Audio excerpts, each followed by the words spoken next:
Welcome to the Defense and Aerospace Report podcast. I'm your host, Vago Muradian. Our podcast is brought to you by Bell. Since 1935, Bell has been redefining flight. Learn more about its pioneering spirit at bellflight.com. Later in the program, Bell's Keith Flail on what's next for the company's V-280 Valor tiltrotor program for the U.S. Army, and ViaSat Government Systems President Ken Peterman. But first, our roundtable. Joining us as they do every week are Dr. Rocket Ron Epstein of Bank of America Merrill Lynch, Sash Tusa of the independent equity research firm Agency Partners in London, and Richard Abalafia of the Teal Group Consultancy here in Washington, D.C. Guys, thanks very much again, as always, for joining us. Yeah, great to be here, Vago. Yeah, it's good to be here, Vago. Thank you. Always great to be here, Vago. Thanks. Coronavirus pandemic drove another brutal week on world markets that experienced their worst single week since the 2008 financial crisis. Boeing stock has gotten absolutely crushed, raising some very existential questions about one of history's greatest aerospace and defense contractors. And lawmakers in Washington have been trying to hammer out details of a $1.7 trillion bipartisan spending package to ease the burden of the economic crash caused by COVID-19. If lawmakers agree, this new package is going to be on top of some $2.5 trillion in measures by the Fed. Ron, start us off. Investors had a grim week despite the big package by the Fed. You joined us last week, sort of calling what would be kind of a tough week. And now we have the prospects of almost another $2 trillion. What happened on the market? And is this added measure, if lawmakers can agree, going to be enough to make investors happier? It's hard to say, honestly, Vago, right? I mean, the market closed, how can I say, on Friday. In market conditions like this, most investors don't want to have open positions into the weekend. So going into the weekend, what we saw were defense stocks and other more defensive things trade off, and the less defensive things trade up as investors covered positions. I would imagine on Monday we'll see that unwind the other direction. As the Fed makes these kind of moves, and as the U.S. government tries to soften this, it also highlights ultimately how serious it is. If you look back this last week, the Bank of America economics team cut their GDP forecast for 2Q to minus 12%. And we've seen similar numbers across the street. Other banks have been a little bit better, a little bit worse, but I mean, gigantic GDP cuts for 2Q. And then it's an open question as to how that plays out for the rest of the year. Our economists have it recovering pretty meaningfully in the third quarter and the fourth quarter. We'll see ultimately if that happens. But with that kind of uncertainty, and I think the key thing on investors' minds right now, what is the duration of this? And that's ultimately a little bit unclear until we get a better view on that. Until we get a better view on if these packages can help, I would expect to see continued extreme volatility in the market. And to just give you a feel, the VIX, which is a measurement of volatility in the market, hit all-time highs last week. It was even higher than after September 11th, right? So the amount of volatility in the market is at record highs. Well, because in part we're dealing with unprecedented uncertainty about it, right? It's not a single event. It's an entire sort of seen as a systemic failure. Sash, let me bring you in. You're looking at this from a European perspective, where the virus and its implications are a little bit even closer than it is for Americans, given what's happening, for example, in Italy, France having been in lockdown, now UK moving very aggressively as well. Sort of give us a sense from your perspective on what some of the key drivers and key issues are. And I know we're going to talk quite extensively about Boeing. So if you want to go there, go ahead and start us off. Europe is clearly well ahead of the US in terms of the progression of the virus. We know people who've had the virus. It's deeply, deeply, deeply unpleasant. Members of our family know people who died. That's really horrible. This is it's very real in Europe, and the degree to which the various states in Europe are moving towards degrees of lockdown, it's a day-by-day process, but it's only going in one direction at the moment. And economies are being absolutely crushed by this. I'm going to give you, two examples. One is just the degree to which firms and other businesses are laying off employees because they have no business in the second calendar quarter at all, is becoming very real at the moment. Second issue, purely anecdotal. I'm on this call from West Wales. We are normally underneath one of the major Atlantic air routes, and I would expect to be able to look up into a slightly cloudy sky and see half a dozen airliners. I saw 7 for the whole of today, and the sky is clear because there's no contrails. So that tells you the degree to which economies have just shut down at the moment. And this, it's going to affect, GDP is just going to be gruesome in the second quarter. It's not going to be it's going to be bad in the first quarter, but the second quarter will be worse. But specifically, this is really hitting the travel and leisure industry, and hence it's going to hit civil aerospace incredibly hard. And I would argue that this is an existential crisis for much of our industry.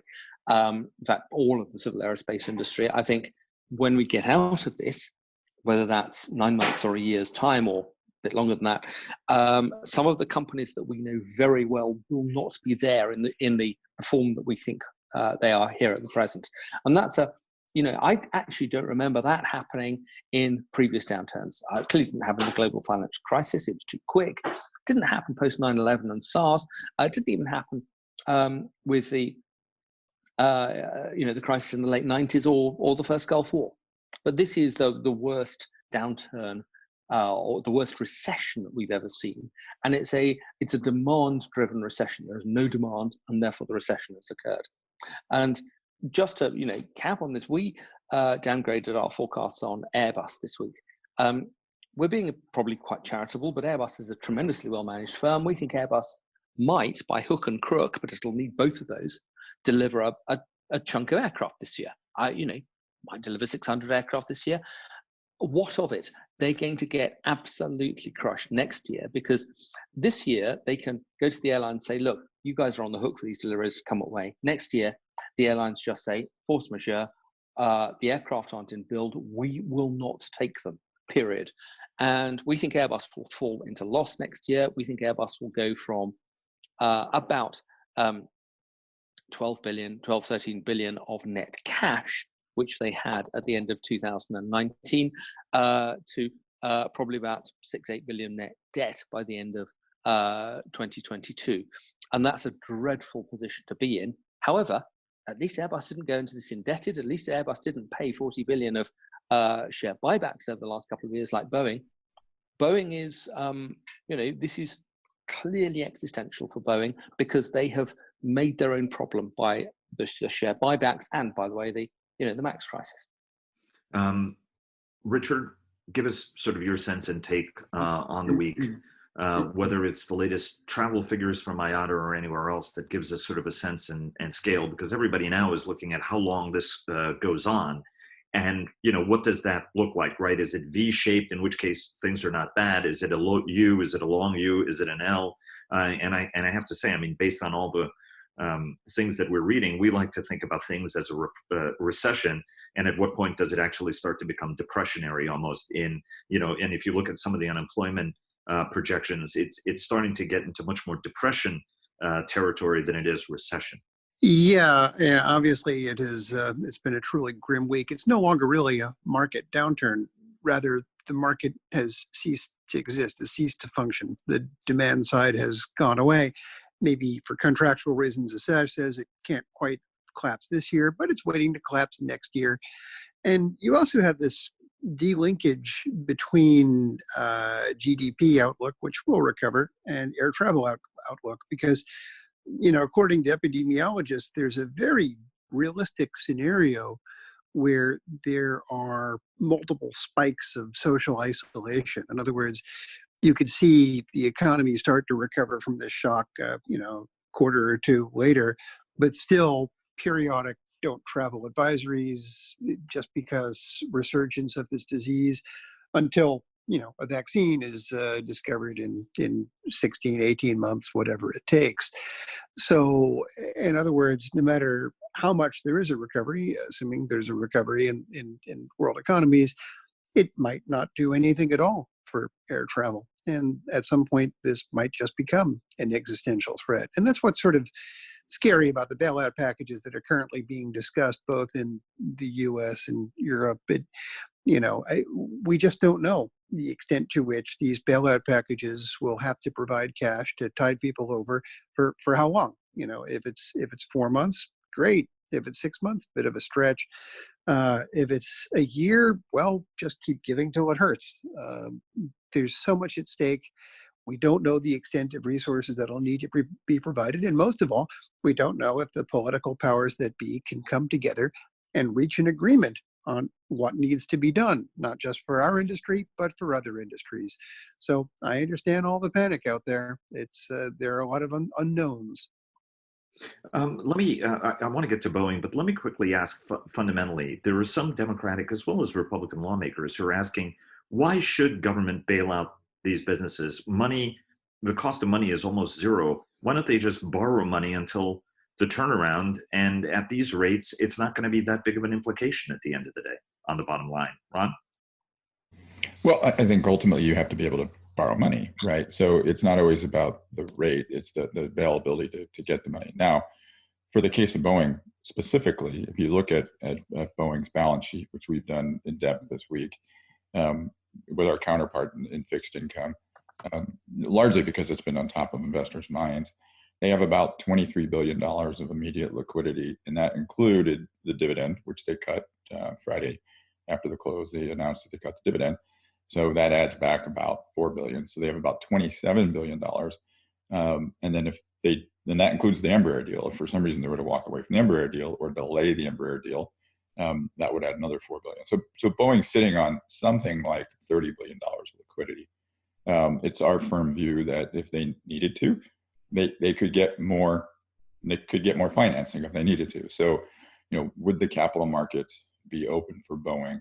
Yeah, they probably would, on the view that even if this is 6 months, 9 months, or a year, that when this does pass, people will travel again, and that Boeing's one half of a global duopoly. So to companies like Boeing, they probably could do that.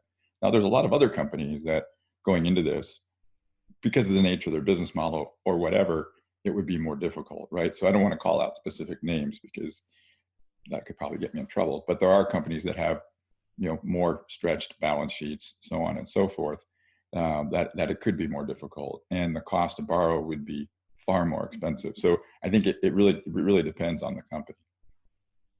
Sash, where do you fall on philosophically, right? I mean, as long as governments can try to make credit available, right?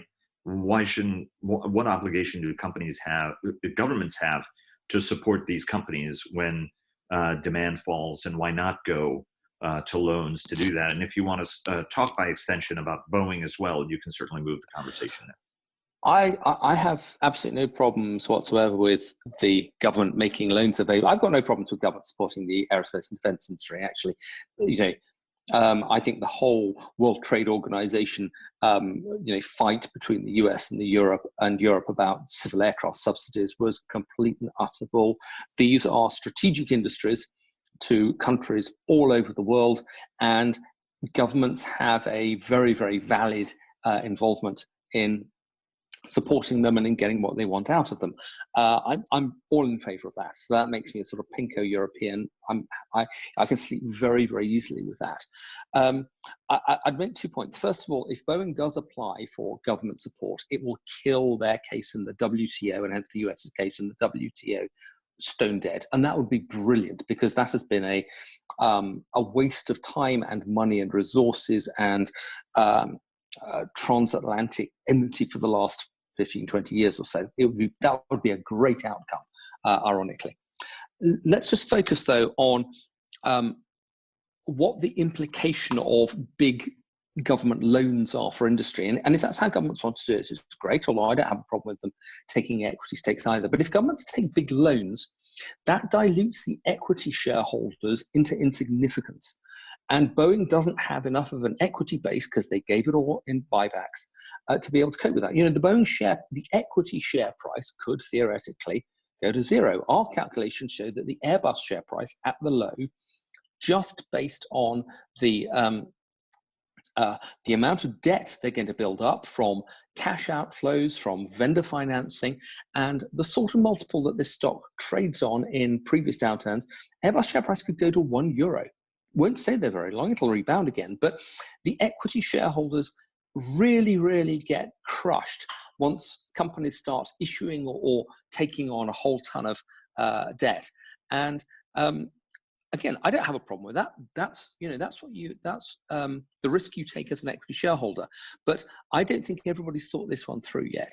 And it's going to be very, very interesting when they do, because I think we'll see some even wilder swings in the share prices going forward. Richard, your sense? Yeah, I think that there's a level of risk here in building jets at this point that is simply inconceivable for the private sector. And I think there are a number of sectors in the private, a number of industries in the private sector that this is true for, but let's just focus on jetliners. And so people talk about a Boeing bailout. I think that might be a bit of a misnomer. As Ron described, there's not a problem. Boeing can get through this. All they have to do is, quite frankly, close the factories and fire a lot of people. Stop paying their suppliers, have them close their factories, fire a lot of people. The other side of this would be very difficult. The economy would just get a massive, horrible blow. And that, I think, is the reason they're asking for this money, basically, so they can keep building jets in a period, and their suppliers can keep building components for those jets in a period where no one wants those jets, basically to get them through this valley. And I understand the rationale behind this. I actually support it. And there's a lot of reasons to criticize Boeing and how they've comported themselves and given away way too much to investors and God knows what else. I don't think that should be allowed to color this conversation, frankly, just because there's so much at stake here. Because again, it's not just a key strategic manufacturing sector, it's many other sectors that have to be treated, frankly, in a similar way. Like, oh my God, it's a crisis of capitalism, not because of capitalism's fault, but because something really bad has happened to humanity. How do we get through this as a society? And yeah, building jets, that seems like a good way to do it. Go ahead. I would be careful. I agree with Sash about the WTO, but I'd be careful what you wish for, because, frankly, the other side of this, I'm afraid we're opening up Pandora's box, where these are not only strategic industries, but just industries with a monster level of government intervention that just doesn't go away. So I understand why you'd be celebrating the end of the WTO complaint, but getting rid of that as a mechanism for redressing imbalances and complaints, I'm not so sure we want to do that. I think the issue I think that concerns people is that companies are going to get this money, return it to shareholders, fire the people anyway, and move along, which is what easily preventable. Just don't let them do that. Certainly, right, you can put that into it, but we saw, for example, the government and governments around the world do a lot to try to support liquidity that never really came back at the end of the day. When major banks actually didn't lend, despite getting several $1 trillion to allow them to start lending. Ron? So just a couple points I want to make to in fairness, right? Boeing, like many other industries, we're talking about Boeing. Boeing, when you look at their balance sheet, to be fair, when you look at their balance sheet, they didn't overextend themselves. When they did pay back capital to shareholders, their leverage was actually pretty low, right? So you can't accuse Boeing of doing what the banks did. So Boeing isn't like the banks into 2008, not even close. It's not like GM, right? There's been some comparisons made to GM and AIG, and that's not a fair comparison. In all due respect to General Motors, going into 2008, it was not an ongoing concern. GM was going to need to be restructured no matter what. The financial crisis just accelerated it, right? Boeing was going to get through this, right? They had a term loan which they took. Their plan was to take half of it. We talked about this a lot on the show. Probably at some point later this year, 737 would get certified. We're going through a whole certification program. They start delivering planes, and they get back to some level of normalcy. Then this thing dropped in. So I think what's different about this is it's not that they were like GM or like one of the banks. And then maybe this is a little surprising from my point of view, but as an equity holder, there's risk that you take. I think, Sash pointed that out. And if you get wiped out, I mean, Boeing can still make airplanes and wipe out the equity holders. It's not like equity holders have to be there for them to make airplanes. That's, you had the benefit of getting share buybacks. Cool. All right. And a dividend. But when things go bad, you're taking on that risk too. So, I mean, just Ron's opinion, this isn't Bank of America and just my view. I'm somewhere in the middle there. I don't know, to be candid, which is the right way to go, because the folks that did benefit from the dividends and the buyback, they also took on risk. And sadly, this is the risk they took on. And the way this industry works, it typically runs into these black swans. This is a particularly horrible one. But anyway, that's where I am. And I should point out at this point that General Motors Defense is one of our sponsors, and that Boeing has sponsored us in the past as well. Go ahead, Sash. I feel really sad that I have to use the phrase "I disagree with Ron," because it happens so seldom on this podcast or elsewhere. But what I would point to, there's a very interesting document, which is the Rolls-Royce prospectus for the company's public offering back in 1986. And Rolls-Royce, having been bankrupt just over 10 years previously, came back to the market, and they laid out in their IPO prospectus very clearly why the company needs a strong balance sheet. And it's basically because stuff goes wrong, because we benefit from our very, very strong customer advances in the good times, but sometimes the good times end, and we've got to have an enormous buffer. And Airbus was very similar. I mean, Airbus has come through the last 20 years of its existence with a balance sheet that is, by the standards of equity markets, inefficient, quotes unquotes, because they've had net cash virtually the whole time. They've done about $1.5 billion of share buybacks over that time. But they have been very clear that they needed this grossed up balance sheet. They needed the net cash because that covers them against a rainy day. Boeing made a very clear decision, in my view, that they didn't need to cover for a rainy day, that they could afford to buy back shares to the tune of 40 billion, and that would keep up with their peers in the US equity market. But that was a gross error for an aerospace company or a civil aerospace company, where in the downturns, the cash just pours out, whether in terms of pre-delivery payments drying up, or in terms of increased vendor financing, or in terms of working capital, or in terms of restructuring charges. Boeing made a very clear judgment, and they got it catastrophically wrong. But we have examples from other companies in the industry that show that that there were alternatives. So I'm afraid I respectfully disagree with Ron on this. This is a crisis of Boeing's own making. Can I jump back in? Sure. Quick? Actually, we agree. We agree more than you think. Hence, since it was a crisis of I'm Boeing's incredibly glad.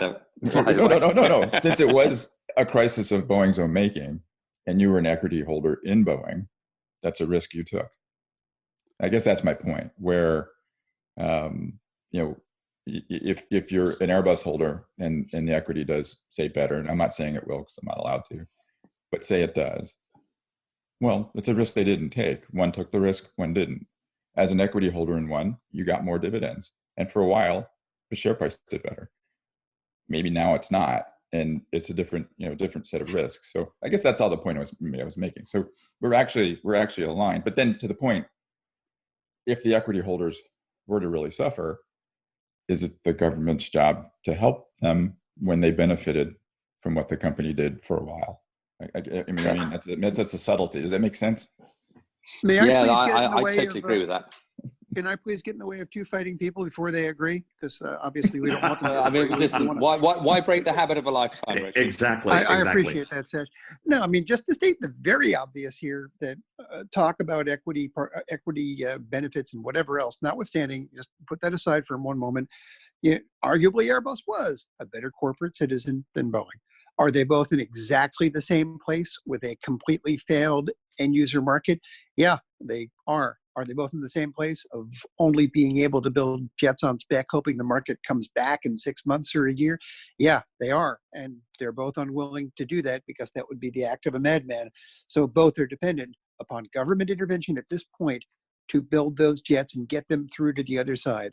It looks for all the world to me that, investor benefits notwithstanding, boy, they're in exactly the same place. So put differences aside, and we'd better help the industry out on both sides of the Atlantic. Do I have that right? I think that sounds fine by me. Does that satisfy you too?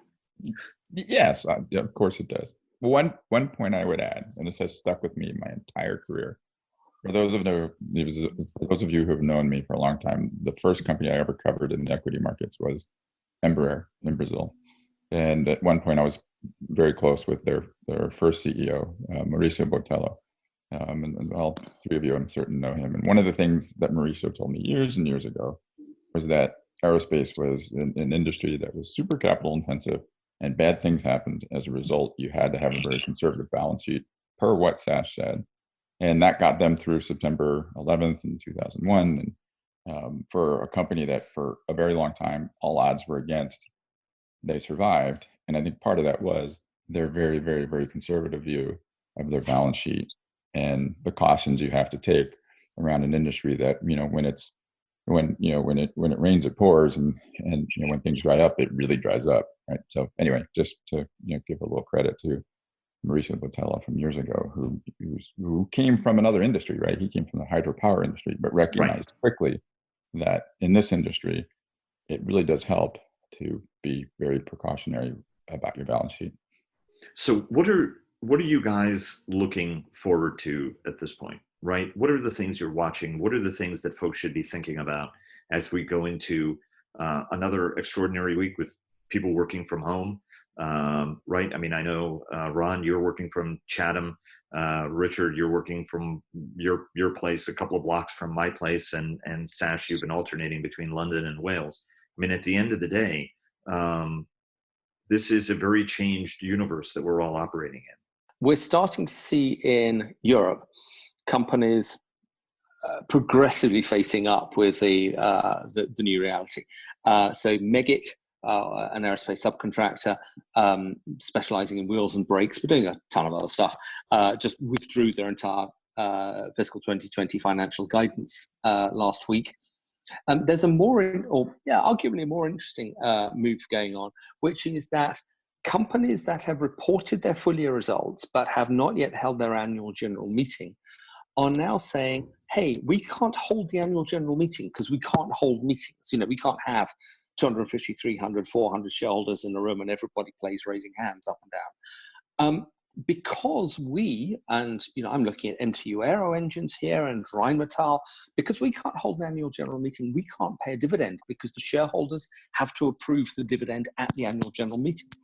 Actually, I think this is pretty sensible, but because it's giving them the opportunity to say, we recommended a dividend 2-3 weeks ago when, frankly, the world felt pretty different.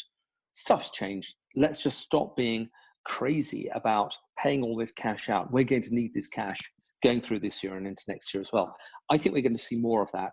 And then I think the Q1 results, which are, for Europe, late April, early May, basically late April, every company is going to pull its guidance and or start downgrading. That's going to be the really interesting trend going forward. Certainly in civil. Defense stocks are different. BAE Systems has put out a statement over the weekend saying, I'm not necessarily everything's good, but everything hasn't sort of changed.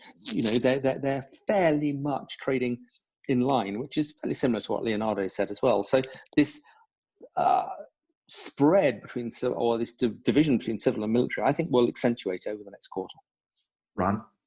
Well, I agree with that completely, right? I mean, when you look at the defense companies, their end market really hasn't changed all that much, right? And I wouldn't expect it to. There could be some work disruption, so on and so forth. Northrop Grumman this past week did a debt offering, and one of the risk factors they put in that offering was maybe the virus could impact them somehow. investors had a little bit of a freak out about it. And then when the market figured out that was just a risk that they put in a debt offering, and the debt offering was happening anyway. I think it's kind of business as usual for the defense sector, where, as you said earlier, Sash, for commercial aerospace, it's existential at this point, right? So I would expect both pieces of the sector to trade very differently, and those commercial companies that in fact have substantial defense businesses that are cash generative, this is a really good time to have those. Richard? Yeah, I mean, the two things I'd look at, are somewhat backing up a bit, the number of new cases, and it appears that this wasn't actually that bad a week. We actually seem to have made progress globally, and we want to round that curve, that epidemiological curve, and start to see some progress in halting the spread of the disease. Like I said, it might be a W-shaped thing with spikes coming back, but right now, that's the first leading indicator that just maybe this nightmare will be over in a few months, or at least will be in abeyance for a few months. The other thing to look for this week, more than any other week, is some kind of progress on a massive government intervention package on Capitol Hill. It goes back and forth between new spirit of bipartisanship and new spirit of political infighting, preventing bipartisanship, and hopefully they'll be able to hash something out, because frankly, the only people with money in, the entire economy right now are governments. They're the only ones willing to spend it anyway, and that's huge. Let me just give 30 seconds. Should the government be encouraging industrial companies to build ventilators and things like that? I mean, we have General Motors partnering with a ventilator maker in the United States. Ferrari, Fiat are partnering with a ventilator maker in Italy. Is that sensible enough to move a needle, for example, to accelerate making of gowns and disinfectant and face masks? Or is that not really a needle mover ultimately? Whoever wants to grab that briefly. Sash? Yeah, it's not a needle mover. Do the maths. A ventilator is about $25,000 plus or minus. You build 10,000 of those. That's $250 million. That was in the good times about what one Boeing 777 would sell for. It does not move the needle. It's good stuff to do. And my God, there are some companies that need the positive publicity at this time, but this is not going to bail our companies out of their problem. Right. There's a little company called Composite Resources. They're a little composite supplier. They're making emergency face masks now, and they're selling them to the government and to the public at very fair prices. And I don't think they're doing it for the money. They're just being good citizens. If companies want to do ventilators, they're not doing it for the money. They're doing it because that's a good thing to do.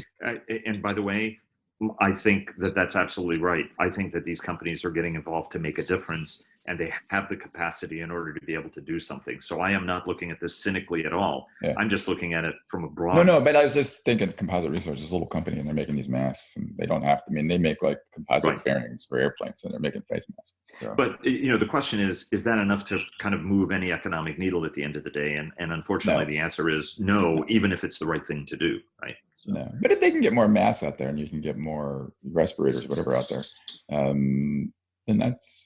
Ultimately it moves the needle because less people die, I suppose, right? Yeah, exactly. Guys, thanks very much for joining us. We really appreciate it. Thanks, Vago. And thanks, Vago. Great to be here, Vago. Thanks.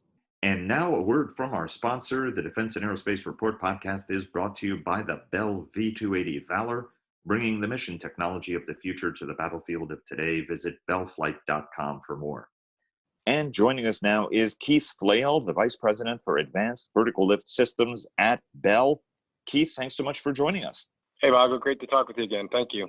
And congratulations. Obviously, your V-280 aircraft is now one of the two official candidates for this next phase in the U.S. Army's competition for a future long-range assault aircraft. Obviously, the other one is by Sikorsky, a Lockheed Martin company, the Defiant aircraft, which is their compound coaxial rotor. You have a tilt rotor design. Talk to us about this next phase of the competition and what this award means. This next effort, this contract, is a critical next phase in this 7-year industry partnership that we've had going with the United States Army, that, with the joint multi-role effort that we've been executing for years, where we've evolved from a clean sheet design to an innovative, next generation technology in response to our nation's national security priorities.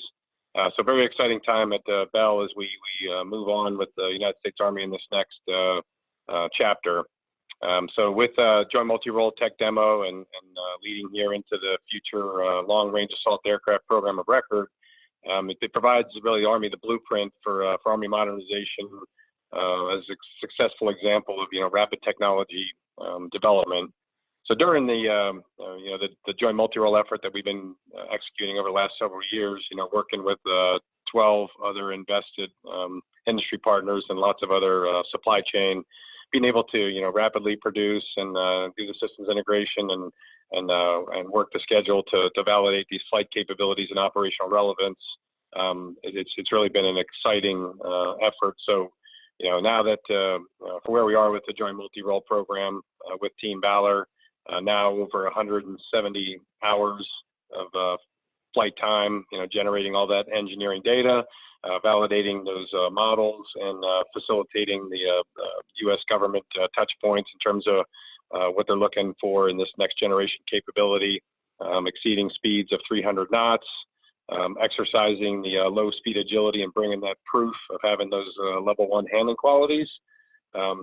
Numerous consecutive multi-sortie days in terms of flight operations over the last 2+ years on the aircraft. Extremely good early reliability numbers in terms of what we're looking at when you come up with a new system like this, to be able to prove that you're going to have that kind of availability even with the first asset. Being able to work with the Army test pilots, being able to integrate advanced sensors such as the PDAS from Lockheed Martin, and most recently, demonstrating our autonomous capabilities, which happened to occur on the 2-year anniversary of first flight. So very exciting in terms of setting the stage for what we were able to accomplish in joint multi-role to really reduce risk and inform these requirements as we move into this next exciting phase of the program. So walk us through what's going to happen next, Keith, as you guys move over the next months. What are some of the things you guys are going to have, how long is the next period, and what are the things you're going to have to demonstrate as the U.S. Army works toward an eventual down select for an aircraft that would replace its H-60 Black Hawk force with something that has more payload, more range, and more speed? Right. So under this agreement that we have with the United States Army, we're on contract now through March of 2021 is what's been exercised thus far. So that's what they're referring to as phase 1 of the other transaction authority for the competitive demonstration and risk reduction effort for the FLRAA program. So with that, Bell will deliver a refined V-280 Valor design with supporting technical documentation that builds on the data that's been captured with our U.S. Army partners during the last 2+ years of flight tests and all of that, the other design work that preceded that, as well as the 170 hours of flight testing to inform that program of record. So that's what it looks like as we move towards the next phase of taking this demonstrator prototype type of effort and moving towards the weapon system, where you have the rest of those features that are required for combat that need to be baked into the aircraft for a go-to-war asset. And how much is the value of this contract, and what's the investment that you guys are putting into it? Have you disclosed both of those numbers yet? It's a 1/3 cost share from industry, and I refer you back to the government and then what they put out in the public domain for the award value. Let me go to the attack helicopter program, the Future Attack and Reconnaissance Aircraft, the FARA requirement, or the CAPESAT 1 requirement, as it's known. You guys have developed an all-new airplane for that, the 360 Invictus. Thanks very much. It's a very popular video on our website, so we commend everybody to go look at Keith giving us a tour of the full-scale model of that aircraft. Talk to us about the 360, where you guys are on that, because the Army is working on a very, very aggressive program to take that to down select to 2 competitors, eventually to get down to 1.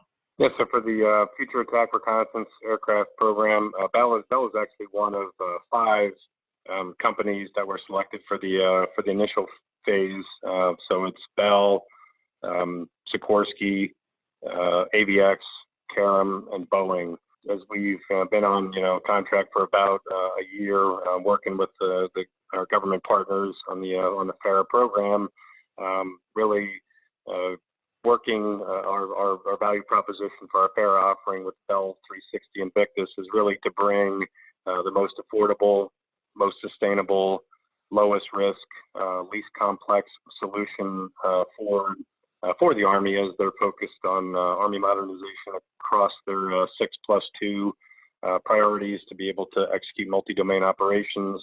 We at Bell know that holistic affordability that the Army has to manage in terms of bringing these capabilities to bear. So really focused on that affordability and that least complexity so that we can stay on schedule and bring them this capability to have an aircraft on the ramp, this first FARA competitive prototype to fly in the fall of 2022. So in order to do that, we lean forward significantly in terms of staffing, the maturity in our design, in terms of where we are executing several of our subsystem PDRs, moving towards air vehicle PDR, and really bringing that maturity, showing we have a solid plan. So we turned in all of our artifacts in terms of our initial design and risk review report. Turned those in January. In February, we had about a day and a half face-to-face with our government counterparts, and now they're evaluating all that data from us and the other competitors as they move towards a decision of who the two are that they're going to take forward in the near future. So we're standing by. We're continuing to work and continuing to iterate on that effort to move through the design so that we can meet that schedule to get the aircraft on the ramp. I'm very, very proud of the team in terms of what they've been able to accomplish in the short period of time in terms of maturation, this next cycle of learning from what we did on V-280 and getting even better and being able to turn cycles even faster so that we can meet our Army's critical needs in terms of warfighting capability. And when do you expect that down select to be, just before we go? We understand around the end of March, the Army should be putting a notification out for their decision on who the two are that are going forward. Great. Keith, best of luck on the program. Look forward to having you back on to talk about it as you guys make progress forward on both of these programs. Thanks very much for joining us, and congratulations again. Thanks so much, Vago. Appreciate the opportunity. For more than 80 years, Bell has pushed past the boundaries of what's possible to drive aviation forward, going above and beyond flight, bellflight.com. And joining us now is Ken Peterman, president of ViaSat's government systems business. Ken, thanks very much for making some time for us. It's great to see you, Vago. Space Force now is a new thing. You pride yourself on being an innovative and thoughtful space provider. How has the creation of this new force and the Space Development Agency change how you're going to be working with the government and the customer? Well, it changes it significantly because in many ways it puts a large amount of space authority and space responsibility in one place. And General Raymond has really demonstrated some significant transformational leadership in this regard. And I think that many of us, including myself and ViaSat, applaud his leadership in this way.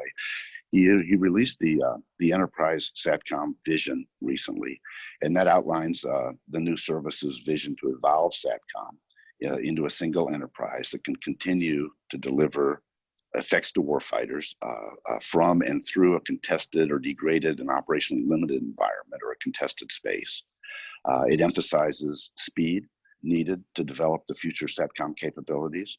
And in fact, I think it states that they have to move faster than our adversaries to ensure warfighters receive the operational benefits of an integrated SATCOM enterprise capability in this kind of contested, degraded, and operationally limited environment.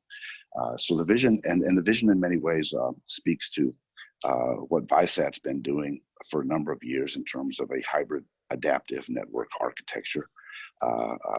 And so we see the Space Force moving proactively, and we see them, I think they're moving in the right direction. Each of the military services has always been good by putting these sort of grand vision statements out. The Air Force did it when the Space Force was not an independent part, and we should say that the Space Force is still part of the U.S. Air Force, a little bit akin to the Marine Corps. But how is it any different than what it was, say, if you go back to November before the Space Force was created, or even 5 years ago before Space Force was created? Well, the Space Force has identified that they're going to continue engaging commercial partners to evaluate opportunities that may complement or replace portions of the traditional military SATCOM purpose-built system. And there's several immediate priorities to deliver a single integrated SATCOM enterprise. And part of that is to establish a core team of experts who can analyze and orchestrate this multifaceted enterprise. And that team will be developing a roadmap to ensure these near-term budgeting priorities are in line with the SATCOM vision. So General Raymond, if you think about it, the commercial integration cell that was established, when was that? It was established in June of 2015. ViaSat's a part of that. This commercial integration cell is the first ever collaborative government industry effort to integrate commercial satellite operators, owner-operators, who provide the preponderance of the capability to government and DoD today. This integrated commercial integration cell, it brought it together with the Combined Space Operations Center, or the CSPOC. So this was launched in June of 2015 at the direction of General Raymond when he was then commander of JFCC Space. It's a 3-year cooperative research and development CRADA agreement between 8 different commercial companies that include ViaSat and the U.S. government. And this is, like I said, part of the Combined Space Operations Center, and it's special in that it provides an environment to integrate cutting-edge commercial capabilities with DoD operational systems to dynamically address military operational needs and threats. We're thrilled to be a part of it, and I think this is the kind of transformational leadership that we're seeing from these new leadership and the Space Force. So the good news is that you are actually, even in a brief amount of time, seeing everything start to move more quickly than they were moving before. Is that sort of the upshot from your standpoint?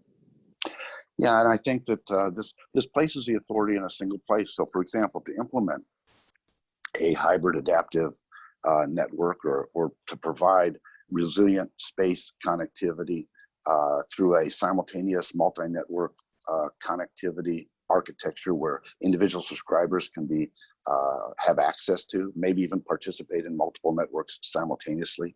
That requires some fundamental policies to be in place. Things like the mandate for multi-mode user terminals that are flexible and interoperable and can operate over multiple networks.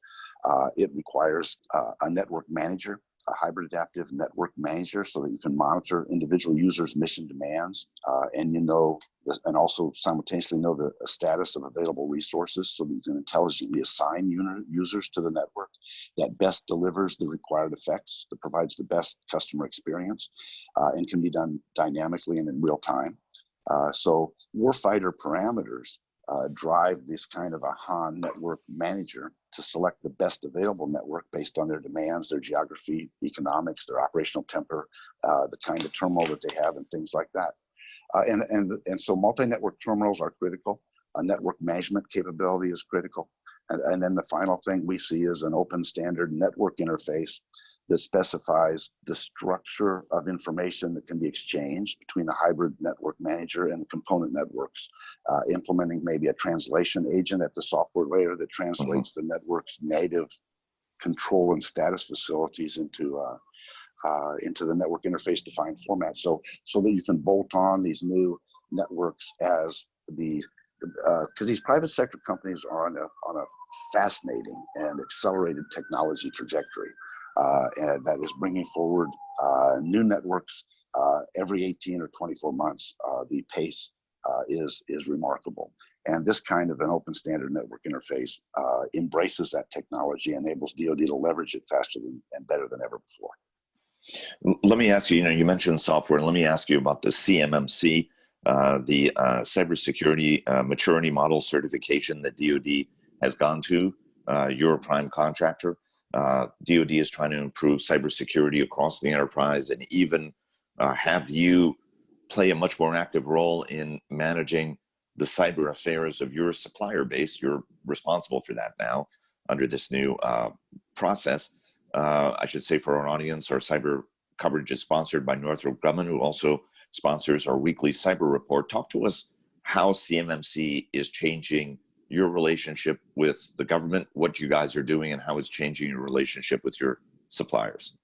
Sure. We, of course, have 3 decades of experience in providing satellite communications as a service to our subscribers, and we have just about the same depth of experience in cybersecurity and information assurance, where we're a leading provider of that across DoD and Five Eye nations. So I think to talk about that, we have to first talk about the threat to ground and space assets, because that threat is more real than ever before. A recent Defense Intelligence Agency report noted that China and Russia reorganized their militaries in 2015, and they now monitor and target, I think, and track our forces from space. So that is a significant change in the threat profile of our space assets. So we understand these threats are out there. And so we have, like I said, decades of experience protecting both commercial networks and working closely with DoD and ministries of defense worldwide to protect classified data.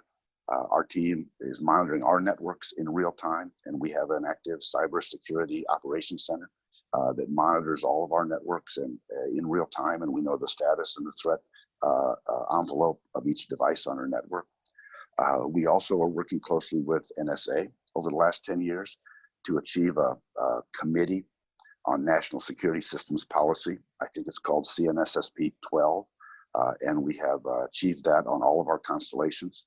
CNSSP 12 is the cybersecurity policy for space systems to support national security missions, and we've conducted design reviews with NSA to ensure that the information assurance and cybersecurity of our space system design complies with this CNSSP 12.